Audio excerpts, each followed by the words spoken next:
Hello students, मैं आपका chemistry educators doctor Sunil Kushwaha.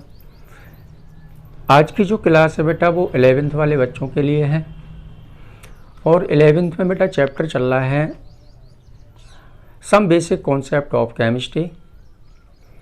तो उसमें हम न्यूमेरिकल करा रहे थे, एनसीईआरटी बुक्स के न्यूमेरिकल करा रहे थे। तो हम पहुंच चुके थे क्वेश्चन नंबर 22 पर और आज हम सॉल्व करते हैं क्वेश्चन नंबर 23। तो आपसे मेरा अनुरोध है कि आप कॉपी और पेन को साथ में लेकर के बैठें और एनसीईआरटी बुक भी अपने पास रखें ताकि क्वेश्चन को उसमें आप देख सकें। तो चलिए क्वेश्चन नंबर 23 क्या कहता है उसको सॉल्व करते हैं।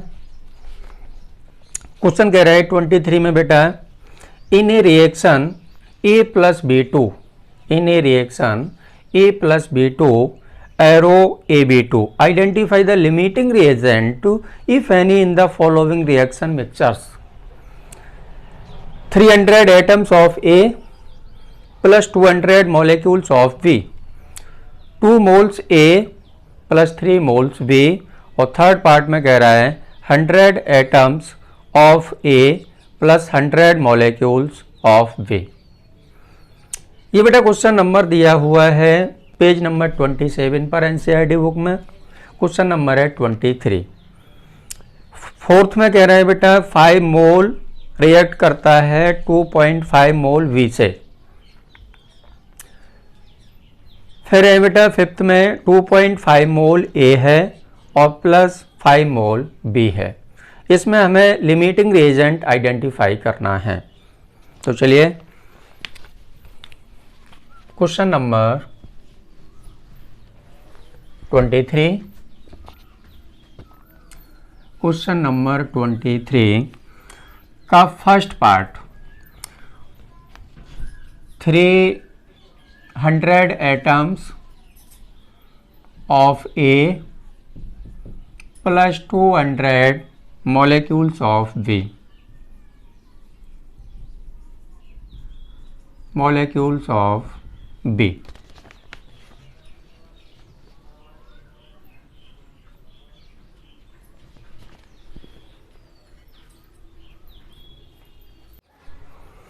तो चलिए देखें क्वेश्चन को बेटा क्या कह रहा है। क्वेश्चन में कह रहा है कि 300 atoms of A 200 molecules of B.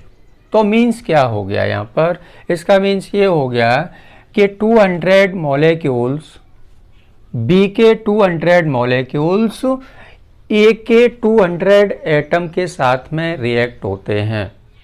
अब यहाँ पर ए के कितने एटम अनयूज्ड रह जाते हैं उनको देखते हैं। तो अनयूज्ड यानी ए के 100 एटम अनयूज्ड रह जाते हैं जो रिएक्ट नहीं होते हैं।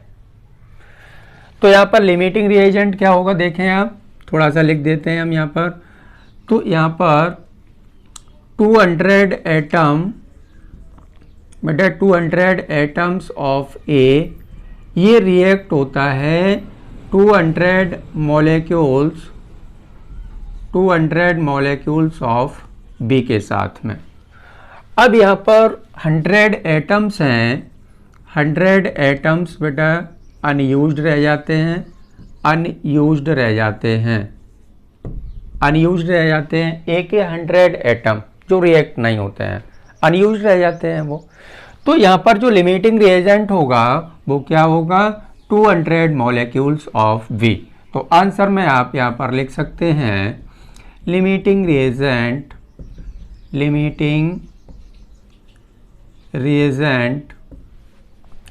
200 molecules of B, 200 molecules of B.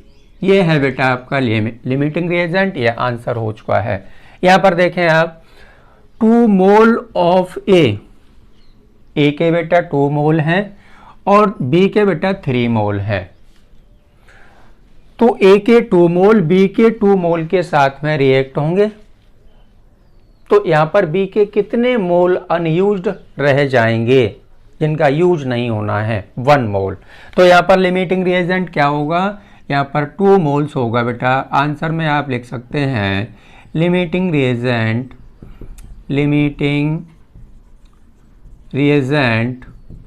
2 mole of ए। इसी तरीके से इसमें देखो 100 एटम है ए के और 100 मॉलिक्यूल्स हैं वी के, तो दोनों आपस में रिएक्ट होंगे। इसमें लिमिटिंग रिएजेंट कोई नहीं है, तो यहाँ पर आंसर में क्या लिखेंगे, नो, यानी इसमें यहाँ लिख देते हैं हम नो, यानी इसमें कोई भी लिमिटिंग रिएजेंट नहीं है। फोर्थ क्वेश्चन नंबर 4 में देखें, आपने फर्स्ट कर लिया बेटा, सेकंड कर लिया, थर्ड कर लिया, फोर्थ को देखें 5 मोल ए के हैं और 2.5 मोल बी के हैं। तो 5 मोल ए के हैं और बी के 2.5 मोल हैं, तो बी के 2.5 मोल ए के 2.5 मोल के साथ रिएक्ट होंगे। तो अनयूज्ड मोल ए के कितने बचेंगे, 2.5 मोल बचेंगे, शेष रह जाएंगे। तो यहाँ पर लिमिटिंग रिएजेंट होगा वो 2.5 मोल वी होगा। तो यहाँ पर लिख दो इसके आंसर में, यानी जो सबसे कम वैल्यू हो, सबसे आइडेंटिफाई करने का सबसे सिंपल तरीका है, जो सबसे कम वैल्यू हो वही लिमिटिंग रिएजेंट है। सीधी बात है भाई। तो लिमिटिंग रिएजेंट है बेटा, इसमें limiting reagent 2.5 mole B, 2.5 mole V, ये आंसर हो गया। इसमें देखो बेटा 2.5 मोल ए प्लस 5 मोल बी, 2.5 मोल तो ए के हैं और बी के हैं 5 मोल, तो इसके 2.5 मोल ए के बी के 2.5 मोल के साथ रिएक्ट होंगे, तो अनयूज्ड कितने रह जाएंगे, बी के 2.5 मोल रह जाएंगे। तो इसका आंसर में क्या होगा, लिमिटिंग रिएजेंट क्या होगा, इसमें भी बेटा लिमिटिंग रिएजेंट होगा, लिमिटिंग रिएजेंट होगा 2.5 मोल, 5 बना हुआ है, 2.5 मोल ए। एक आंसर हो गया ये, एक आंसर हो गया ये, एक आंसर ये, एक आंसर ये। पूरा क्वेश्चन सॉल्व हो चुका है, आप नोट कर सकते हैं। जो सबसे कम वैल्यू हो, दोनों ही रिएजेंट में आपको ये देखना है कि इसमें वैल्यू सबसे कम किसकी है, वही आपका लिमिटिंग रिएजेंट है। सीधी बात है। चलिए क्वेश्चन नंबर अगला देखते हैं बेटा। क्वेश्चन नंबर 25 हो गया ना, ये इरेज कर देते हैं इसको।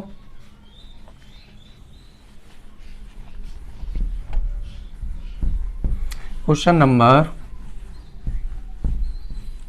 25, क्वेश्चन नंबर 25 में कह रहा है बेटा, how are 0.50 mole Na2CO3 and 0.50 m Na2CO3 different, दोनों में अंतर क्या है, दोनों के मोल यानी 0.50 मोल Na2CO3 है और 0.50 कैपिटल M यानी मोलरिटी Na2CO3 है।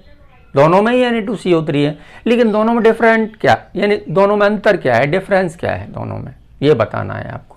तो वो कह रहे हैं कि how are 0.50 mole Na2CO3 and 0.50 m Na2CO3 different, दोनों में अंतर बताना है। तो दोनों में अंतर बताना है आपको। क्वेश्चन नंबर 25 है। तो इसमें बेटा देखो, पहले पार्ट में दे रखा है उन्होंने n की वैल्यू, नंबर ऑफ मोल्स दे रखे हैं, तो n इक्वल टू दे रखा है 0.50 मोल्स, 0.50 मोल। Na2CO3 का बेटा molar mass m of Na2CO3, molar mass इसका निकालना है, तो कितना होगा, सोडियम का होता है 23 इंटू सोडियम कितने हैं 2 प्लस कार्बन का 12 प्लस ऑक्सीजन का 16 इंटू 3, तो ये कितना हो गया 46 प्लस 12 प्लस 16 तिया 48 48, यानी हो गया 106। मोलर मास हमने कैलकुलेट कर लिया। हमें क्या निकालना है, मास निकालना है बेटा, मास कैलकुलेट करना है। तो फॉर्मूला क्या होता है, मास देखो फॉर्मूला होता है नंबर ऑफ मोल्स का, यानी n इक्वल टू W/m, ये फॉर्मूला होता है। इसको बोलते हैं बेटा हम मोलर मास, और इसको बोलते हैं मास। ये होता है नंबर ऑफ मोल्स, हमें W देखो n दिया हुआ है, m दिया हुआ है, n दिया है, नंबर ऑफ मोल्स दिए हुए हैं और मोलर मास दिया हुआ है, तो W हमें कैलकुलेट करना है क्योंकि W नहीं दिया हुआ है भाई। तो W इक्वल टू क्या होगा, W इक्वल टू होगा बेटा n इंटू एम। n की वैल्यू कितनी है 0.50 इंटू एम की वैल्यू कितनी है 106। इसका मल्टीप्लाई कर दो आप, मल्टीप्लाई करने पर आंसर आएगा 53 ग्राम, 53 ग्राम। मतलब क्या हुआ, मास को यानी 0.50 मोल Na2CO3 किसको रिप्रेजेंट करता है, ये रिप्रेजेंट करता है बेटा मास को, ये रिप्रेजेंट करता है मास को। तो एक तो सॉल्व ये हो गया क्वेश्चन इसका, यानी फर्स्ट पार्ट मान सकते हैं इसको हम। समझ में आ रहा है ना। जो 0.50 मोल्स है वो मास को Na2CO3, मतलब क्या बोला मैंने बोला कि 0. इधर लिख देता हूँ 0.5 मोल Na2CO3 है, ये किसको रिप्रेजेंट करता है, ये मास को रिप्रेजेंट करता है, ये मास को रिप्रेजेंट करता है। लेकिन बेटा आगे कह रहा है 0.50 m Na2CO3 ये किसको रिप्रेजेंट करता है, तो यहाँ पर देखो m लिखा हुआ है, स्पष्ट m लिखा हुआ है सेकंड पार्ट में बेटा 0.50 कैपिटल M Na2CO3, Na2CO3 ये किसको रिप्रेजेंट करता है, ये बेटा रिप्रेजेंट करता है किसको, M का मतलब होता है बेटा मोलरिटी, क्योंकि कैपिटल M बना हुआ है, स्मॉल m होता तो वो मोलरिटी होता। तो 0.50 m Na2CO3 किसको रिप्रेजेंट करता है, मोलरिटी को रिप्रेजेंट करता है। तो इसके आंसर में लिख देंगे मोलरिटी। क्वेश्चन सॉल्व हो चुका है, चलिए नोट कर लें आप। क्वेश्चन नंबर 26 हो गया ना बेटा, स्क्रीनशॉट ले लिया करें जल्दी से, फास्ट करें थोड़ा। चलिए क्वेश्चन नंबर 26 हो गया ना, 26 में क्या कह रहा है, क्वेश्चन को समझें। If 10 volumes of dihydrogen, if 10 volumes of dihydrogen gas react with 5 volume of dioxygen gas, how many volumes of water vapor would be produced। तो देखें इसमें आप question number 26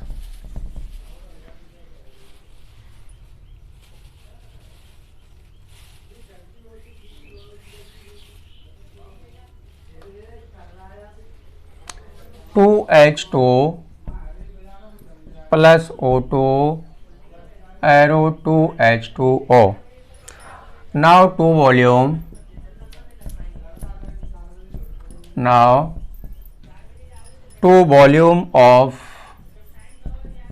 H2 react with 1 volume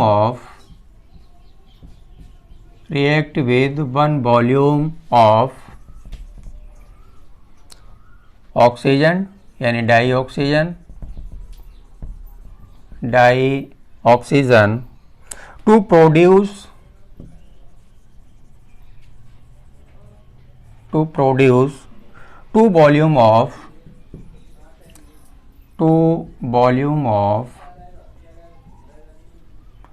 water vapour. Theoretical question था बेटा, note कर सकते हैं आप।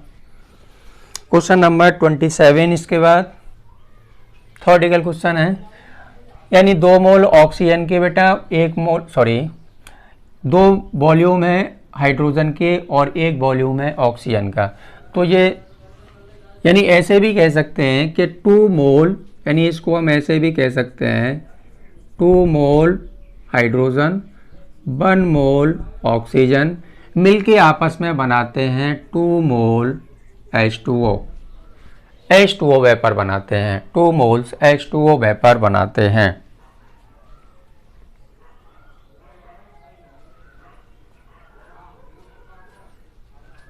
चलिए हो गया।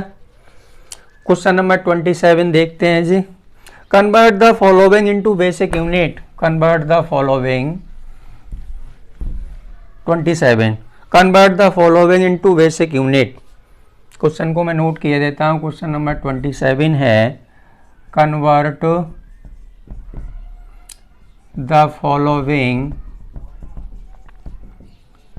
The following into basic unit. Basic unit में बेटा कन्वर्ट करना है, किस किस को कन्वर्ट करना है देखें आप। फर्स्ट है 28.8 है 28.7 पिकोमीटर, और दूसरा है बेटा 15.15 पिकोमीटर, और थर्ड है 25,365 मिलीग्राम। इनको कन्वर्ट करना है, किस में कन्वर्ट करना है, बेसिक यूनिट में कन्वर्ट करना है। चलिए देखते हैं। सभी बच्चों को पता है बेटा कि 1 पिकोमीटर इक्वल टू होता है, यहीं सॉल्व कर देते हैं।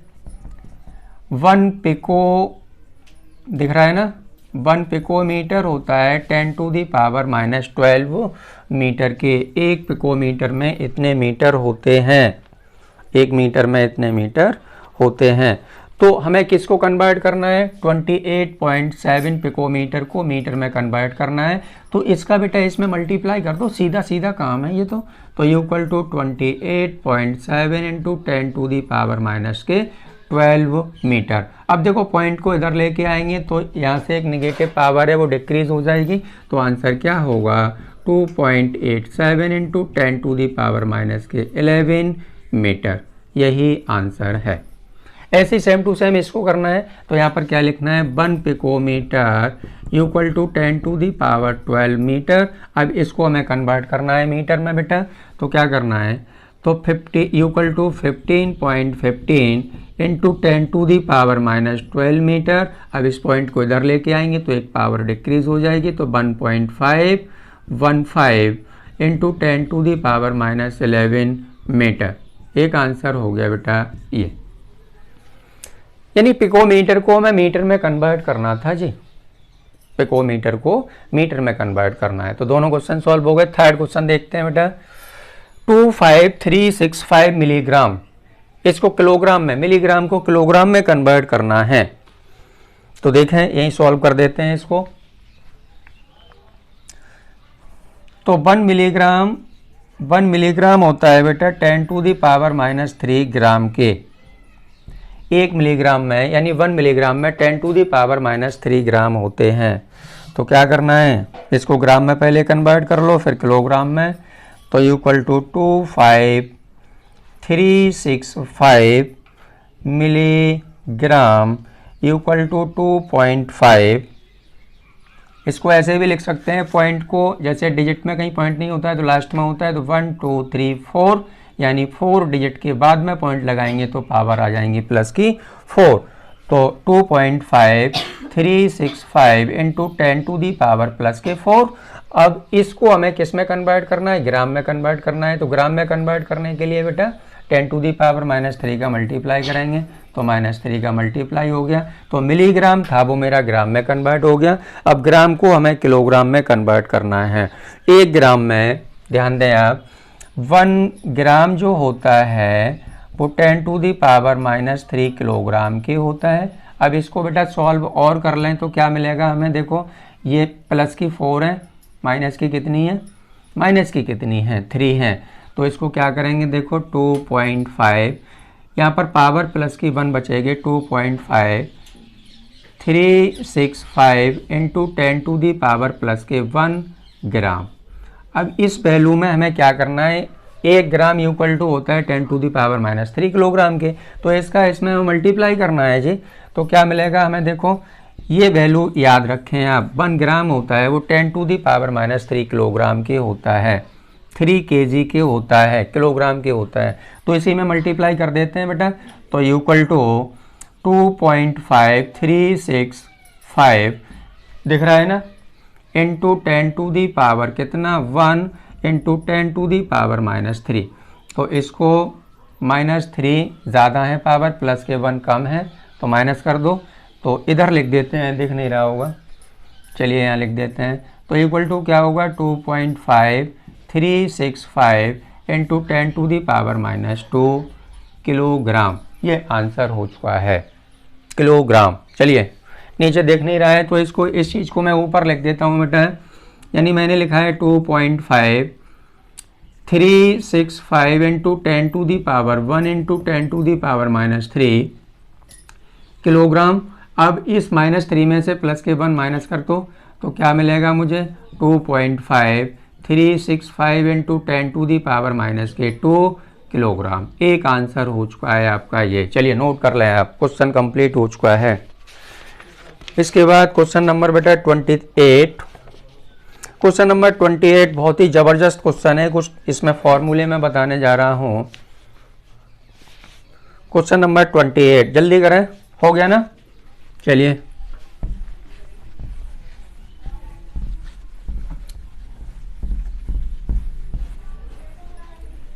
क्वेश्चन नंबर 28 वो क्या कह रहा है बेटा, which one of the following will have the largest number of atom. Largest number of atom बताने हैं 1 ग्राम सोने में और 1 ग्राम सोडियम में, 1 ग्राम लिथियम में, 1 ग्राम ऑफ क्लोरीन में। ठीक है ना? तो सबसे पहले फॉर्मूला इस क्वेश्चन के लिए देखें आप। क्वेश्चन नंबर 28 के लिए क्या क्या फॉर्मूला लगेंगे यहाँ पर। Number of atom in substance, formula note कर लें। Number of atom, number of atom, number of atom in substance equal to W upon mv into Avogadro's number Na और Na के बाद इंटू एटोमिसिटी। ये formula याद रखें, atomicity. दूसरा formula देखें आप, ये फर्स्ट हो गया बेटा। सेकंड फार्मूला देखें आप, number of electron, number of electrons in substance equal to W upon mv into Avogadro's number Na into number of electrons. ये दो फार्मूले याद रखने हैं आपको, कुछ नहीं करना है, दो फार्मूले याद रखने हैं। Largest number of atom, number of atom, number of molecules, number of ions. और बेटा एक विशेष बात बता दूं, अगर ये फार्मूला याद नहीं रख सकते हो तो मैंने ये फार्मूला लेक्चर नंबर 2 में बताया था। n equal to N0/Na, N0/Na। इसको हम बोलते हैं बेटा number of atom, number of atom. इसको बोलते हैं एवोगैड्रोस नंबर, एवोगैड्रोस नंबर जिसकी वैल्यू होती है 6.022 इंटू 10⁻23। ये होता है number of moles, number of moles. इतना तो याद रख सकते हो। नंबर ऑफ मोल्स हमें कैलकुलेट करना है जी। देखो n नॉट इक्वल टू क्या होगा, n नॉट इक्वल टू होगा n इंटू Na। और n इक्वल टू क्या होता है बेटा, n इक्वल टू होता है W अपॉन mv। तो फॉर्मूला क्या बनेगा, n naught equal to W upon mv into Na। ये फॉर्मूला निकल के आ गया नंबर ऑफ एटम कैलकुलेट करने के लिए। बोलो कर सकते हो? अब तो बहुत इजी हो गया। अगर ये फॉर्मूला याद नहीं रख सकते हो तो कम से कम इतना तो याद रख सकते हैं ना आप। सिंबॉलिक बता दिया मैंने, अब कोई प्रॉब्लम नहीं है। चलिए क्वेश्चन नंबर फर्स्ट देखते हैं, 28 का फर्स्ट पार्ट। 1 ग्राम सोना, 1 ग्राम सोने में हमें बताना है कि नंबर ऑफ एटम कितने हैं, नंबर ऑफ एटम्स कितने हैं 1 ग्राम सोने में बताना है जी। चलिए फर्स्ट पार्ट 28 का फर्स्ट पार्ट है 1 ग्राम Au में। तो फॉर्मूला हमने क्या बताया था, number of atom N0 equal to W upon mv into Na। ये फॉर्मूला है। अब देखो बेटा यहाँ क्या क्या दिया हुआ है, W दे रखा है उन्होंने कितना, 1 ग्राम। सोने का मोलर मास, एटॉमिक मास होता है 197। दो चीज़ें हमें पता चल गई। एवोगैड्रोस नंबर बेटा आपको मालूम है 6.022 इंटू 10⁻23। अब ये सारी वैल्यूज हैं वो इस फॉर्मूले में पुट कर दो, नंबर ऑफ एटम कैलकुलेट हो गए। तो N not equal to 1/197 into 6.022 into 10⁻23। इसको सॉल्व कर लो और इसको सॉल्व करने पर आंसर मुझे मिल रहा है बेटा 13.56 इंटू 10⁻20 एटम्स। ये आंसर हो गया। चलिए, नंबर ऑफ एटम्स होने में कितने होंगे? 13.56 इंटू 10⁻20 एटम्स। हो गया क्वेश्चन बेटा सॉल्व। क्वेश्चन नंबर सेकंड देखते हैं। सेकंड को कर सकते हैं ना आप? क्वेश्चन नंबर सेकंड कर लेंगे इसी बेस पर। मैं वैल्यू रख के छोड़ दे रहा हूं। चलिए इसको हटा देते हैं, इधर वाला सॉल्व कर लिया ना आपने। सेकंड को देखते हैं अब, हो गया ना। चलिए 28 का सेकंड पार्ट, 1 ग्राम Na है। सेकंड, थर्ड और ये फोर्थ, सारे यहाँ नोट किए देता हूं मैं। फर्स्ट में दे रखा है बेटा, सेकंड में WV दे रखा है बेटा 1 ग्राम, 1 ग्राम दे रखा है। और सोडियम का मोलर मास, एटॉमिक मास होता है वो 23 होता है। एवोगैड्रोस नंबर आपको पता है 6.022 इंटू 10⁻23। फॉर्मूला क्या यूज करना है? N0 equal to WV upon MB into NA, ये फॉर्मूला यूज करना है। इसमें वैल्यू पुट कर दो तो 1 इंटू 6.022 इंटू 10⁻23 अपॉन 23। इसका बेटा इसमें डिवाइड देना है और कुछ नहीं करना है। पॉइंट हटा लो, 30 बढ़ा लो, केवल डिवाइड देना है, कुछ नहीं करना है। वो आंसर आए वो यहाँ पर आप लिख देंगे, ये आपका काम है, आपको करना है। चलिए नेक्स्ट, थर्ड में क्या करेगा? 1 ग्राम लिथियम, तो WV दे रखा है बेटा 1 ग्राम और लिथियम का एटॉमिक मास होता है तो MB हो गया इसका 7 और Na हमें पहले से ही पता है 6.022 इंटू 10⁻23। वैल्यू रख दो। फॉर्मूला कौन सा लगाना है? N0 equal to WV upon MB into Na। इस फॉर्मूले में वैल्यू पुट कर दो तो 1 इंटू 6.022 इंटू 10⁻23 डिवाइडेड बाई 7। ये पॉइंट हटा लो बेटा, 30 इंक्रीज कर लो। बोलो कर लोगे ना? इसको सॉल्व करेंगे तो आंसर आएगा बेटा 8.6 इंटू 10⁻22 एटम्स। ये आपको अपने आप करना है, सॉल्व करना है, केवल डिवाइड देना है। फोर्थ पार्ट देखें आप, 1 ग्राम ऑफ Cl2 दिख रहा है। Fourth part 1 gram of Cl2, तो WV कितना दे रखा है? 1 ग्राम। क्लोरीन का मोलर मास MB होगा बेटा 35.5 इंटू 2 इक्वल टू 71 और Na की वैल्यू हमें पता ही है पहले से ही 6.022 इंटू 10⁻23। N0 हमें कैलकुलेट करना है तो N0 इक्वल टू क्या होगा? बोलो। N0 equal to WV upon MB into Na। इस फॉर्मूले में वैल्यू पुट कर दो तो 1 इंटू 6.022 इंटू 10⁻23 डिवाइडेड बाई कितना? 71। इसको बेटा सॉल्व करेंगे आप। इसमें atomicity, number of electron, atomicity का और मल्टीप्लाई और करना है बेटा। इसमें ध्यान देंगे आप सब में। इसमें एटोमिसिटी 1 थी, इसमें भी एटोमिसिटी 1 थी, लेकिन इसमें एटोमिसिटी कितनी है? 2 है। तो यहाँ पर एटोमिसिटी का मल्टीप्लाई और करना है 2 का, ध्यान दें आप। तो इसको सॉल्व करेंगे आप तो आंसर आएगा आपका 0.169 इंटू 10⁻23 एटम्स। और इसको सेट करके लिखें तो 1.69 इंटू 10⁻ कितना? 20 एटम्स। चलिए आंसर हो गया। अब बताना है लार्जेस्ट नंबर ऑफ एटम। पहले में निकल के आए बेटा कितने? 30.56 30.56 निकल के आया। तो यही वाला ऑप्शन राइट है, लार्जेस्ट नंबर ऑफ एटम। चलिए आज की क्लास को बेटा यहीं आज की क्लास को बेटा यहीं समाप्त करते हैं। क्वेश्चन नंबर मैंने 23 से लेकर के 28 तक इस वीडियो में सॉल्व किया हुआ है। तो मेरी क्लास लेने के लिए थैंक यू।